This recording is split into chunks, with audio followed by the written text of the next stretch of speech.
Le mouvement des Gilets jaunes naissait il y a tout juste 6 mois, le 17 novembre 2018. Alors si certains QG ont aujourd'hui disparu, d'autres tiennent toujours leur rond-point. Exemple à Soultz, dans le Haut-Rhin. Reportage Stéphane Gaudry, Bernard Stemmer. Ils ont enduré le froid, la pluie, le vent, la neige, ils ont résisté aux expulsions et 6 mois après, ils sont toujours là. Sur la plupart des ronds-points occupés du Haut-Rhin, les QG de Gilets jaunes sont mieux installés que jamais. Ici à Soultz, une cinquantaine de sympathisants réguliers se retrouvent au fil de la semaine pour maintenir la présence et organiser les manifestations des week-ends. Donc avant, ils souffraient en silence et aujourd'hui, ils ont trouvé une raison de manifester. Tous les jours, on a des nouveaux qui viennent. Pour le savoir.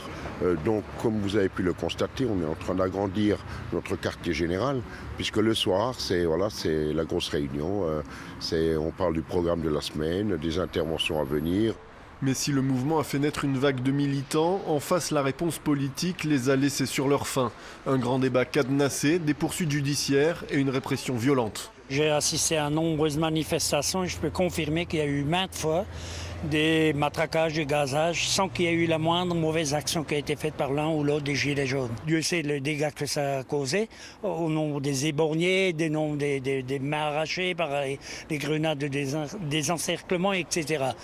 Alors au bout de 6 mois, le bilan est maigre, reste l'incroyable solidarité née de ces nuits passées sur les ronds-points. Il y a la famille qui nous a rejoints, des amis, des collègues, on a fait des rencontres exceptionnelles, des gens vraiment de tous horizons. Donc c'est assez exceptionnel ce qui se passe malgré tous les inconvénients qu'on a. Il y a beaucoup de positifs, on en ressort avec beaucoup de positifs quand même. Tous ont maintenant le regard fixé sur les élections européennes, mais sans liste de gilets jaunes ou consigne de vote. Leur seule perspective est un rejet de la liste LREM.